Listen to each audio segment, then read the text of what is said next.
Hello friends, আসসালামু আলাইকুম। আমি আলামিন বলছি। আজকে আপনাদের সাথে ডিসকাশন করব লুব্রিকেশন অয়েল বা ইঞ্জিন অয়েল নিয়ে। ইঞ্জিন অয়েল আসলে কি? ইঞ্জিন অয়েল কেবল তেল নয়, এটি আপনার গাড়ির ইঞ্জিনের সুরক্ষার জন্য অপরিহার্য একটি জিনিস। এটি তিনটি প্রধান কাজ রয়েছে। একটি হচ্ছে লুব্রিকেশন, লাইক ইঞ্জিনের ভিতর ধাতব অংশগুলো একে অপর সাথে সংঘর্ষ করে, লাইক ফ্রিকশন। এই ফ্রিকশনগুলো লস করার জন্য, ফ্রিকশন যাতে না হয়, স্মুথভাবে ইঞ্জিনের পার্টসগুলো চলতে পারে, এর জন্য লুব্রিকেশনের প্রয়োজন হয়। তাই লুব্রিকেশন অয়েলটা ইউজ করা হয়। শীতলীকরণ, ইঞ্জিনে প্রচুর হিট এবং তাপ উৎপন্ন হয়, যেটা কিনা রিডিউস করতে হয়। আর রিডিউস করার জন্য ইঞ্জিন অয়েল ইউজ করতে হয়, যেটা কিনা তাপটাকে অ্যাবজর্ব করে নেয়।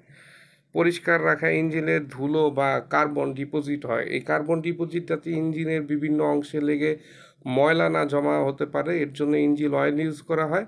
ইঞ্জিন অয়েলটা ইউজ করলে কার্বন ডিপোজিশনটা ইঞ্জিন অয়েলের সাথে মিক্সচার হয়, ইঞ্জিন অয়েলটা দেখা যায় যে কালো হয়ে যায়। ইঞ্জিনের ভিতরে জায়গাগুলো পরিষ্কার থাকে এবং ক্ষয়রোধী হয়। ইঞ্জিন অয়েলের খুব গুরুত্বপূর্ণ একটা বিষয় হচ্ছে ভিসকোসিটি, যেটা কিনা আমরা সান্দ্রতাও বলে থাকি। এটা হচ্ছে সান্দ্রতা বা ভিসকোসিটি হলো এমন একটা জিনিস যেটা তেলের ঘনত্ব বা প্রবাহ মাত্রার ক্ষমতার উপর ডিপেন্ডেবল। প্রবাহ মাত্রাকে নির্দেশনা করে। ঠান্ডায় পাতলা হওয়া, যেমন শীতকালে ইঞ্জিন চালু করার সময় যদি তেল ঘন হয়, তবে এটি ইঞ্জিনের অংশগুলোতে পৌঁছাতে দেরি হবে। যেমন গরমে আবহাওয়ায় ভারী কাজের সময় তেল বেশি পাতলা হয়, তবে এটি ইঞ্জিনকে সঠিকভাবে সুরক্ষা দিতে পারবে না। এর জন্য ভিসকোসিটি ইঞ্জিনের গ্রেডের উপরে নির্ভর করে এবং এটাকে জানা এবং এর বিহেভিয়ারটা ইঞ্জিন অয়েলে খুবই গুরুত্বপূর্ণ একটা বিষয়। তেলের গ্রেডের উদাহরণ যেমন 5W30 বা 10W30 বা 10W40 বা 20W40, এটার দ্বারা কি বোঝাতে চায় সেটা ডিসকাশন করব। 5W30 দ্বারা যেটা বোঝানো যায়, ডাব্লিউর আগে 5 থাকা মানে এটা উইন্টার সিজনে যে 5 ডিগ্রি টেম্পারেচার থাকবে, টেম্পারেচারে এই তেলটা খুব ভালো প্রবাহ মাত্রা থাকবে, যেটা কিনা ইঞ্জিনের বডিতে সার্কুলেশনটা খুব ভালো হবে।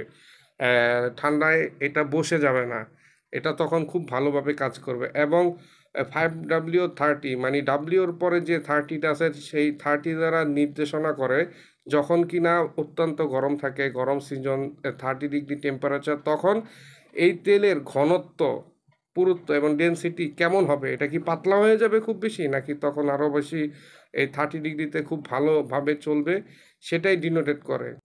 30 ডিগ্রি টেম্পারেচারে এর মান খুবই ভালো থাকবে এবং এর ঘনত্বটা ভালো থাকবে, খুব পাতলা হয়ে যাবে না। পাতলা হয়ে গেলে দেখা যাবে যে ইঞ্জিনে যে লুব্রিকেশন হবে এবং তেলটার হিটটা যে অ্যাবজর্ব করবে, ইঞ্জিন থেকে হিটটা অ্যাবজর্ব করবে, সেটা খুব ভালো করতে পারবে না। গাড়ির জন্য কি ধরনের তেল আমরা নির্বাচন করতে পারি সেই বিষয়টা যদি আসে, তাহলে এই গ্রেড দ্বারা আমরা বুঝতে পারি। যেমন শীত প্রধান দেশে, যেখানে -ডিগ্রি টেম্পারেচার হয়, শীত প্রধান দেশে -ডিগ্রি টেম্পারেচারের সময় যেটা প্রয়োজন হয়, যে তখন 0W30 এই ধরনের তেলকে চুজ করা হতে পারে, এটা বেস্ট অপশন। এবং 5W30 এই ধরনের গ্রেড ওয়ানের তেল যদি আমরা চুজ করি, এটা আমাদের গাড়ি বা ইঞ্জিনের জন্য খুব ভালো হবে। যেটা গরম প্রধান অঞ্চল, যেমন মিডল ইস্টে, সেখানে 50 পর্যন্ত, 45 পর্যন্ত টেম্পারেচার রাইজ করে গরমের কারণে। তো সেই ক্ষেত্রে গরম অঞ্চলে 15W40 বা 20W40 বা 20W50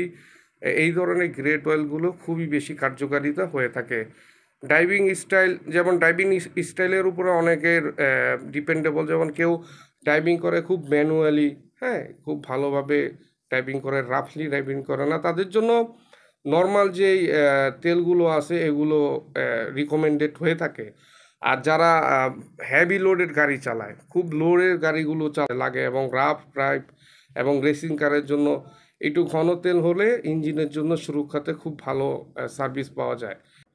গাড়ির নির্মাতারা সুপারিশ করেন, রিকমেন্ডেশন করেন বিভিন্ন তেল, সেটাকেই ইঞ্জিনের জন্য খুব উল্লেখযোগ্য বলে আমরা ধরে নিতে পারি।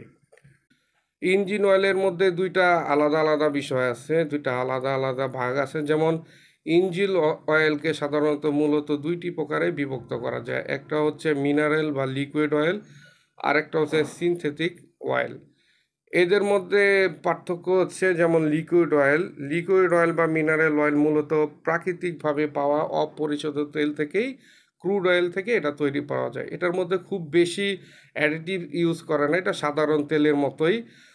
এটার বৈশিষ্ট্য হচ্ছে প্রাকৃতিক উৎস থেকে প্রাপ্ত, তুলনামূলক কম প্রক্রিয়াজাত, পুরুত্ব, গুণগত মানের উপর নির্ভরশীল, এবং এটা একটু চিপার রেটে হয়ে থাকে এবং খুব দীর্ঘস্থায়ী হয় না, এবং এটার যে পারফরমেন্স এটা মোটামুটি নর্মালের মতোই। আহ, এটা নর্মাল ইঞ্জিনের জন্য ইউজ করতে পারে এবং সাধারণ ড্রাইভিংয়ের জন্য এটাকে রিকমেন্ডেশন করে থাকে। আর সিনথেটিক অয়েল, যেটা সিনথেটিক অয়েলটা হচ্ছে ওই ধরনের অয়েল যে অয়েলের মধ্যে বিভিন্ন ধরনের অ্যাডিটিভ ইউজ করা হয়।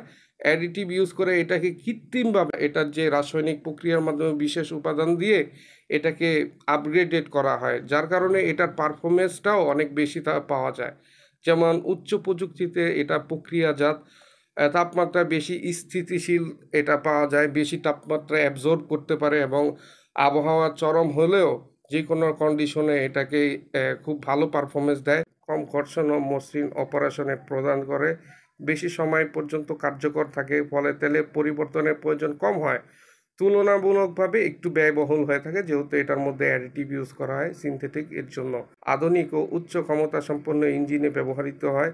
গাড়ি রেসিং বা ভারী লোড বা চরম তাপমাত্রার ক্ষেত্রেও এই সিনথেটিক খুব কাজ করে। সেমি সিনথেটিক একটা অয়েল আছে যেটা কিনা অ্যাকচুয়ালি লিকুইড অয়েল এবং সিনথেটিক অয়েল এই দুইটার মিশ্রণের কারণে হয় সেমি সিনথেটিক। এটা কোথায় ইউজ করা হয়? এটা অ্যাকচুয়ালি খুবই কার্যকারী এবং খুব ইফেক্টিবল। এটা লাইক লিকুইড অয়েলের তুলনায় উন্নত পারফরমেন্স, লিকুইড অয়েলটা যা তার থেকে একটু বেশি পারফরমেন্স দেবে, এবং সিনথেটিক অয়েলের দাম তো আমরা জানি একটু কস্টলি হয়, তো সেই ক্ষেত্রে এটার দামটা একটু কম হবে, ইউজার ফ্রেন্ডলি হবে, কাস্টমার ফ্রেন্ডলি হবে, এবং মাঝারি আবহাওয়া এবং সাধারণ চালনার জন্য খুবই কার্যকর। এটা আমাদের সাবকন্টিনেন্ট বাংলাদেশ বা এই ধরনের সাবকন্টিনেন্টে যে ওয়েদারটা আছে এই ওয়েদার জন্য সেমি সিনথেটিক যে অয়েলটা আছে এটা ইঞ্জিনের জন্য রিকমেন্ডেড, হাইলি রিকমেন্ডেড হয়ে থাকে। সো আপনারা কিভাবে একটি তেল চুজ করবেন, ইঞ্জিন অয়েল চুজ করবেন, এটা বিভিন্ন ওয়েদারের উপরে ডিপেন্ড করতে হয়। যেটা শীত প্রধান দেশের জন্য 5W30, হ্যাঁ 10W30 এই ধরনের, বা 0W30 এই ধরনের তেলগুলো রিকমেন্ডেড হয়ে থাকে। গরম প্রধান অঞ্চল যেমন মিডল ইস্টে যেখানে 45 ডিগ্রি টেম্পারেচার গরমকালে রাইজ করে, সেখানে আপনি 20W50 পর্যন্ত, 20W40 পর্যন্ত এই ধরনের তেল আপনি রিকমেন্ডেড করে থাকে। এটার জন্য ভালো হবে ইঞ্জিনের জন্য, এবং আমাদের দেশের জন্য 10W30, 15W40, 20W40টাই বেস্ট অ্যাপ্লিকেবল হয়ে থাকবে। ধন্যবাদ সবাইকে।